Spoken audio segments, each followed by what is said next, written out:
खबर बीजापुर कर्नाटक से है, जहां पर बीजापुर में अनेक सरकारी नौकर संगठन ने सरकार के खिलाफ आक्रोश किया है। बीजापुर शहर के अंबेडकर सर्कल में अनेक सरकारी नौकर संगठन ने राज्य सरकार और केंद्र सरकार पर अपना आक्रोश जताया। इस मौके पर अलमट्टी गार्डन के नौकर, आंगनबाड़ी नौकर तथा आशा कार्यकर्ता, हॉस्टल कर्मचारी के अलावा कई जिले के तालुकों के कई कार्मिक इस धरना प्रदर्शन में मौजूद रहे। ಎರಡೂ ಸರ್ಕಾರಗಳು, ಕೇಂದ್ರ ಸರ್ಕಾರ ಬಿಜೆಪಿ ನೇತೃತ್ವದ ಕೇಂದ್ರ ಸರ್ಕಾರ, ರಾಜ್ಯದಲ್ಲಿ ಕಾಂಗ್ರೆಸ್ ನೇತೃತ್ವದ ಸರ್ಕಾರ, ಎರಡೂ ಸರ್ಕಾರಗಳು ಕೂಡ ಕಾರ್ಮಿಕ ವಿರೋಧಿ ನೀತಿಗಳನ್ನು ಅನುಸರಿಸ್ತಾ ಇದ್ದಾವೆ. ಇದರ ವಿರುದ್ಧ ನಾವು ಪ್ರಬಲವಾದಂಥ ಹೋರಾಟ ಮುಂಬರುವ ದಿನಗಳಲ್ಲಿ ನಾವು ಕೈಗೆತ್ತಿಕೊಳ್ತಾ ಇದ್ದೆವು. ನಾನು ಮಲ್ಲಿಕಾರ್ಜುನ್ ಎಸ್ ಹಿರೇಮಠ ಅಂತ, ಕರ್ನಾಟಕ ರಾಜ್ಯ ಬಹುವಳ್ಳಿ ನೌಕರರ ಸಂಘದ ಉಪಾಧ್ಯಕ್ಷ. ನಮ್ಮ ಮುಖ್ಯವಾದ ಬೇಡಿಕೆಗಳು ಬಹುದಿನಗಳಿಂದ ನೆರವೇರ್ತಾ ಇಲ್ಲ.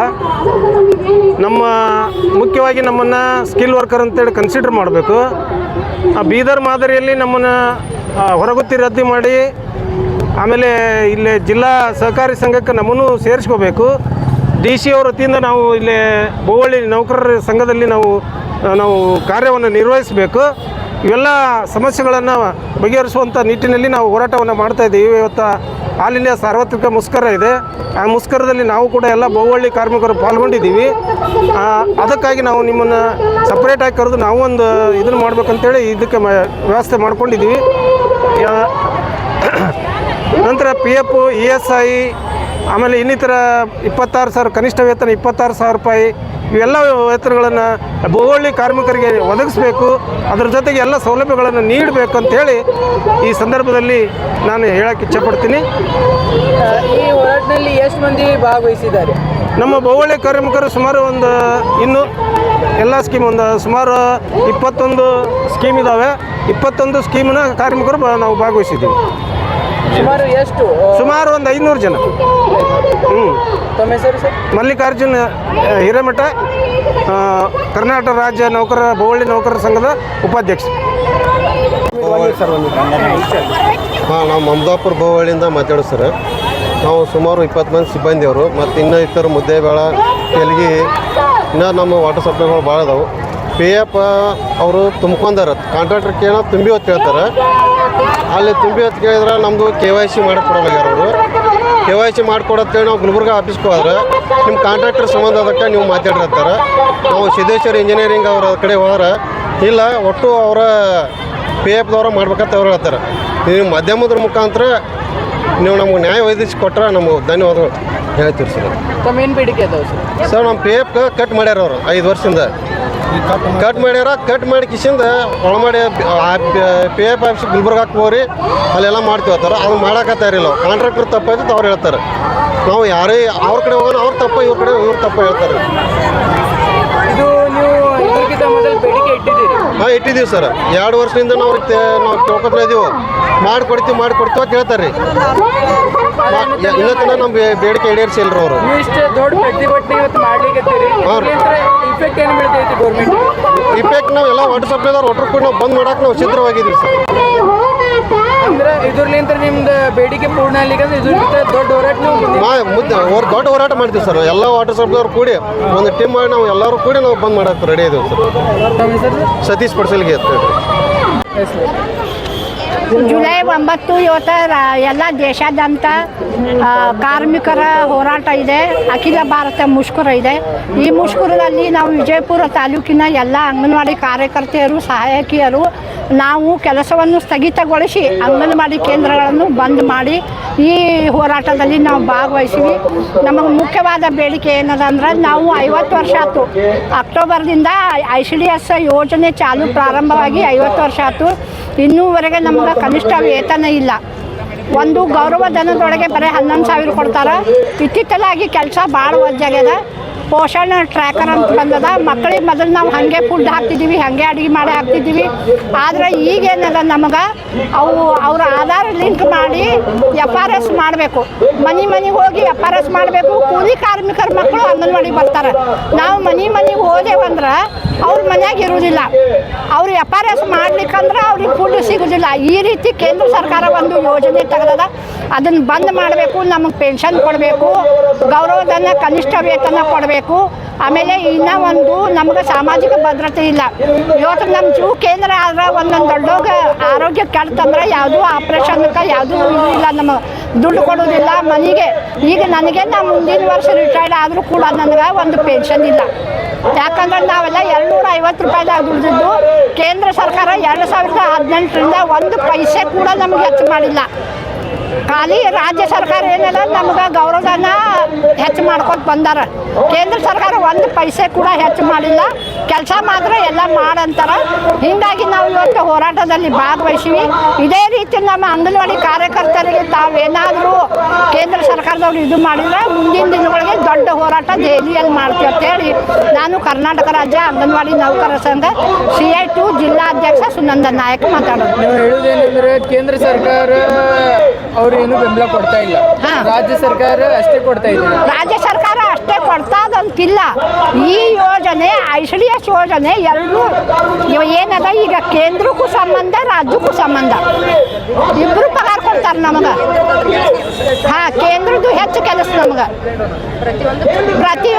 ಪ್ರತಿಯೊಂದು OTP ಕೇಳ್ತಾರ, FRS ಕೇಳ್ತಾರ. ಪಾಲಕರು ಹೇಳುವುದಿಲ್ಲ. ಈಗ ಅನ್ಪಡ ಮಂದಿನೇ ಹೆಚ್ಚು ಬರುವುದು ಅಂಗನವಾಡಿ ಕೇಂದ್ರಕ್ಕೆ. ಹಿಂಗಾಗಿ ನಮಗೆ ಭಾಳ ಸಮಸ್ಯೆ ಆಗ್ಯದ. ನಿಮ್ಮ ಕಡೆಯಿಂದ ಕೆಲಸ ತೋತಾರಾದ್ರೆ ಪೇಮೆಂಟ್ ಸರಿ ಇಲ್ಲ. ಅಯ್ಯೋ ಇಲ್ಲೇ ಇಲ್ಲ ಗೌರವ. 2018ರಿಂದ ಒಂದು ಪೈಸೆ ಕೂಡ ನಮಗೆ ಕೇಂದ್ರ ಸರ್ಕಾರ ಹೆಚ್ಚಳ ಮಾಡಿಲ್ಲ. ಹಾಂ ಸರ್. ಇವತ್ತು ಕರ್ನಾಟಕ ರಾಜ್ಯ ಬಹುಹಳ್ಳಿ ಕುಡಿಯುವ ನೀರು ಸರಬರಾಜು ನೌಕರ ಸಂಘಟನೆಯ ಇದು AIUTUCಗೆ ಸಂಯೋಜನೆಗೊಂಡಿರ್ತಕ್ಕಂಥದ್ದು. ಈ ನೌಕರರು ಇವತ್ತು ಅಖಿಲ ಭಾರತ ಮುಷ್ಕರದಲ್ಲಿ ಭಾಗಿಯಾಗ್ತಾ ಇದ್ದೇವೆ. ನಾವು ಭಾಳ ಮುಖ್ಯವಾದಂಥ ಬೇಡಿಕೆ ನಮಗೆ ಬೀದರ್ ಮಾದರಿಯ ಸೊಸೈಟಿ ಆಗಬೇಕು ಅಂತ. ಈಗಾಗಲೇ ಗುತ್ತಿಗೆ ಪದ್ಧತಿ ಏನು ಇದೆ ಅದು ಭಾಳ ಮೋಸ ವಂಚನೆ ಇದೆ. PF ಕಟ್ಟಲ್ಲ, ESI ಕಟ್ಟಲ್ಲ, ಆನಂತರ ಕನಿಷ್ಠ ವೇತನ ಕೊಡಲ್ಲ. ಎಷ್ಟೋ ನಮ್ಮ ನೌಕರಿಗೆ ಕೈಯಾಗ ಪೇಮೆಂಟ್ ಕೊಡ್ತಾ ಇದ್ದಾರೆ. ಇದು ಕಾನೂನು ಅಪರಾಧ. ಇದು ಕೂಡ ಕೈ ಬಿಡಬೇಕು. ಅವ್ರಿಗೆ ಅಕೌಂಟಿಗೆ ಜಮಾ ಆಗಬೇಕು, ಕನಿಷ್ಠ ವೇತನ ಜಾರಿಗೊಳಿಸ್ಬೇಕಂತ ಹೋರಾಟ ಮಾಡ್ತಾ ಇದ್ದೇವೆ ನಾವು. ಇನ್ನೊಂದು ಭಾಳ ಮುಖ್ಯವಾಗಿ ಈ ಒಂದು ಪೇಮೆಂಟು 26,000 ರೂಪಾಯಿ ಸ್ಕಿಲ್ ವರ್ಕರ್ಸಿಗೆ, ಬಹುಹಳ್ಳಿ ಕುಡಿಯುವ ನೀರು ಸರಬರಾಜು ನೌಕರರಿಗೆ ಸ್ಕಿಲ್ ಹೈಕೋರ್ಟಿಂದ ಸ್ಟೇ ಬಂದಿದೆ. ಅದು ಸ್ಟೇ ಆದಷ್ಟು ರಾಜ್ಯ ಸರ್ಕಾರ ವೆಕೆಂಟ್ ಮಾಡಬೇಕಂತ ಕೇಳ್ತಾ ಇದ್ದೇವೆ ನಾವು. ಯಾಕಂದರೆ ಭಾಳ ಯಾವುದೇ ಮೂಲಭೂತ ಸೌಕರ್ಯಗಳೇ ಇರದೇ ಇರುವಂಥ ಜಾಗದಲ್ಲಿ ನಮ್ಮವರು ಕೆಲಸ ಮಾಡ್ತಾಯಿದ್ದಾರೆ. ಜಾಕ್ವೆಲ್ ಮತ್ತು ಪಂಪ್ ಹೌಸ್ಗಳಲ್ಲಿ ಆ ಥರ ಯಾವುದೂ ಮೂಲಭೂತ ಸೌಕರ್ಯ ಇಲ್ಲ ಅವರಿಗೆ. ಕೆಲವು ಕಡೆ ಕೊಡ್ತಾ ಇದ್ದಾರೆ, ಕೆಲವು ಕಡೆ ಕೊಡ್ತಾ ಇಲ್ಲ. ಅಂದ್ರೆ ರಬ್ಬರ್ ಮ್ಯಾಟ್ ಆಗಲಿ, ಹ್ಯಾಂಡ್ ಗ್ಲೌಸ್ ಆಗಲಿ, ಇವೆಲ್ಲ ಇಲ್ಲ. ಇವೆಲ್ಲ ಒದಗಿಸ್ಬೇಕಂತ ನಾವು ಕೇಳ್ತಾ ಇದ್ದೇವೆ ನಾವು. ಆನಂತರ ಇವರು ಬಹುತೇಕ 2012ರಲ್ಲಿ ಈ ಇಲಾಖೆ ಸ್ಟಾರ್ಟ್ ಆಗಿದ್ದು, ಗ್ರಾಮೀಣ ಕುಡಿಯುವ ನೀರು ಮತ್ತು ನೈರ್ಮಲ್ಯ ಇಲಾಖೆ. ಈ ಒಂದು ಇಲಾಖೆಯಲ್ಲಿ ಈ ಸ್ಯಾಂಕ್ಷನ್ ಪೋಸ್ಟ್ ತೊಗೊಂಡು ಇವ್ರನ್ನ ಪರ್ಮನೆಂಟ್ ಮಾಡಬೇಕು ಅಂತ ನಾವು ಇವತ್ತು ಆಗ್ರಹಿಸ್ತಾ ಇದ್ದೇವೆ ನಾವು. ಅಷ್ಟೆಲ್ಲ ಸಂಬಂಧಪಟ್ಟ ಮಿನಿಸ್ಟ್ರಿಗೆ, ಗ್ರಾಮೀಣಾಭಿವೃದ್ಧಿ ಮತ್ತು ಸಚಿವರಿಗೆ ಶ್ರೀ ಪ್ರಿಯಾಂಕಾ ಖರ್ಗೆ ಅವರಿಗೆ ಕೂಡ ಮುಂಬರುವ ದಿನಗಳಲ್ಲಿ, ಮತ್ತು ಕಾರ್ಮಿಕ ಸಚಿವರಿಗೆ ಸಂತೋಷ್ ಲಾಡ್ ಅವರಿಗೆ ಕೂಡ ಮುಂಬರುವ ದಿನಗಳಲ್ಲಿ ಇಡೀ ರಾಜ್ಯ ಸಮಿತಿ ಒಳಗೊಂಡು ಅವರಿಗೆ ನಾವು ಮನವಿ ಪತ್ರ ಸಲ್ಲಿಸ್ತಾ ಇದ್ದೇವೆ. ಆದಷ್ಟು ಇವರು ಕುಡಿಯುವ ನೀರು ಅಂದರೆ ಅವಶ್ಯಕ ಇರತಕ್ಕಂಥ ಜಾಗಗಳಲ್ಲಿ ಕೆಲಸ ಮಾಡ್ತಾ ಇದ್ದಾರೆ. ಇವ್ರಿಗೆ ರಜೆ ಇರಲ್ಲ, ಚಳಿ ಇರಲ್ಲ, ಏನೂ ಇರಲ್ಲ, ಯಾವುದೋ ಮೂಲಭೂತ ಸೌಕರ್ಯಗಳು ಇಲ್ಲಾರ್ದೇ ಕೆಲಸ ತೊಗೊತಾ ಇದ್ದಾರೆ. ಅದು ಕೊಡಬೇಕು ಅಂತ ನಾವು ಆಗ್ರಹಿಸ್ತಾ ಇದ್ದೀವಿ. ನಿಮ್ಮ ಸಮಸ್ಯೆ ಬಗ್ಗೆ ಮನವಿ ಅಥವಾ ಅವ್ರ ಕಿವಿಗೆ ಏನ್ರಿ ಮಾತನಾಡಿದ್ದೀರಾ? ಈಗಾಗಲೇ ಕಳೆದ 8-9 ವರ್ಷಗಳಿಂದ ನಾವು ಮನವಿ ಪತ್ರ ಕೊಡ್ತಾ ಇದ್ದೆವು. CS ಅವ್ರಿಗೆ ಕೊಡ್ತಾ ಇದ್ದೆವು, ಮುಖ್ಯ ಕಾರ್ಯನಿರ್ವಾಹಕ ಅಧಿಕಾರಿಗಳಿಗೆ, DC ಅವ್ರಿಗೆ ಕೊಡ್ತಾ ಇದ್ದೆವು. ನಮಗೆ PF ಕೊಡಬೇಕು, ESI ಕೊಡಬೇಕು ಅಂತ. ಆದ್ರೆ 1-2 ಯೋಜನೆ ಬಿಟ್ಟರೆ ಮಿಕ್ಕಿದ ಯೋಜನೆಗಳಿಗೆ PF ESI ಕೊಡ್ತಾ ಇಲ್ಲ.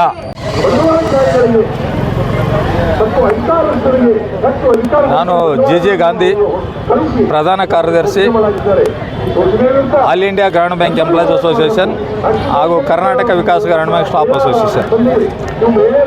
ಇವತ್ತಿನ ದಿನ ಕೇಂದ್ರ ಕಾರ್ಮಿಕ ಸಂಘಟನೆಗಳ ಮುಷ್ಕರದ ಕರೆಗೆ ಬೆಂಬಲವಾಗಿ ಹಾಗೂ all India bank employees association ಹಾಗೂ ಆಲ್ ಇಂಡಿಯಾ ಗ್ರಾಮೀಣ ಬ್ಯಾಂಕ್ ಎಂಪ್ಲಾಯ್ ಅಸೋಸಿಯೇಷನ್ ಹಾಗೂ ಆಲ್ ಇಂಡಿಯಾ ಗ್ರಾಮೀಣ ಬ್ಯಾಂಕ್ ಆಫೀಸರ್ ಅಸೋಸಿಯೇಷನ್ ಅವರು ತಮ್ಮ ಒಂದು ಪ್ರಮುಖ ಬೇಡಿಕೆಗಳನ್ನು ಮುಂದಿಟ್ಟುಕೊಂಡು ಇಡೀ ದೇಶದಲ್ಲಿ ಗ್ರಾಮೀಣ ಬ್ಯಾಂಕ್ ನೌಕರರು ಇವತ್ತಿನ ದಿನ ಮುಷ್ಕರದಲ್ಲಿದ್ದೀವಿ. ಗ್ರಾಮೀಣ ಬ್ಯಾಂಕ್ ಅಷ್ಟೇ ಅಲ್ಲ, ರಾಷ್ಟ್ರೀಕೃತ ಬ್ಯಾಂಕುಗಳು ನೌಕರರು ಕೂಡ ಇವತ್ತಿನ ದಿನ ಮುಷ್ಕರದಲ್ಲಿದ್ದೀವಿ. ನಮ್ಮ ಮೂಲ ಬೇಡಿಕೆ ಅಂತಂದರೆ ಬ್ಯಾಂಕುಗಳನ್ನು ಖಾಸಗೀಕರಣ ಮಾಡಬಾರ್ದು, ಗ್ರಾಮೀಣ ಬ್ಯಾಂಕುಗಳನ್ನು ಖಾಸಗೀಕರಣ ಮಾಡಬಾರ್ದು. ಅದೇ ರೀತಿ ಈ ಕೇಂದ್ರ ಸರ್ಕಾರ ಈ ಲೇಬರ್ ಲಾ ಏನು ಆಂಟಿ ಲೇಬರ್ ಲಾ ರಿಫಾರ್ಮೇಷನ್ ಮಾಡಿದ್ದಾರೆ, ಅದು ಕಾರ್ಮಿಕ ಸಂಘಟನೆಗಳಿಗೆ ಭಾಳ ಕೆಟ್ಟ ಪರಿಣಾಮ ಬೀರುತ್ತದೆ. ಅದಕ್ಕಾಗಿ ಆ ಕೇಂದ್ರ ಸರ್ಕಾರದ ಲೇಬರ್ಸ್ ಕೋಡ್ ಏನದಲ್ಲ ಜಾರಿ ತರಬಾರ್ದಂತ ನಮ್ಮ ಬೇಡಿಕೆ ಇದೆ. ಅದೇ ರೀತಿ ನಮ್ಮ ಗ್ರಾಮೀಣ ಬ್ಯಾಂಕುಗಳಲ್ಲಿ ಸಿಬ್ಬಂದಿಯ ಭಾಳ ಕೊರತೆ ಇದೆ. ಹೆಚ್ಚು ಸಿಬ್ಬಂದಿಗಳನ್ನು ನೇಮಕ ಮಾಡಬೇಕು. ಅದೇ ರೀತಿ ಎಲ್ಲ ಸಿಬ್ಬಂದಿಗೆ ಓಲ್ಡ್ ಪೆನ್ಷನ್ ಜಾರಿ ಮಾಡಬೇಕು. ನಿವೃತ್ತ ನೌಕರರಿಗೆ ನಿವೃತ್ತಿ ವೇತನ ಪರಿಷ್ಕರಣೆ ಮಾಡಬೇಕು. ಹಾಗೂ ದಿನಗೂಲಿ ನೌಕರಗಳನ್ನು ಕಾಯಂಗೊಳಿಸಬೇಕು. ಹಾಗೂ बीजापुर कर्नाटका से रियाज जहांगीरदार की रिपोर्ट, TV1 इंडिया न्यूज।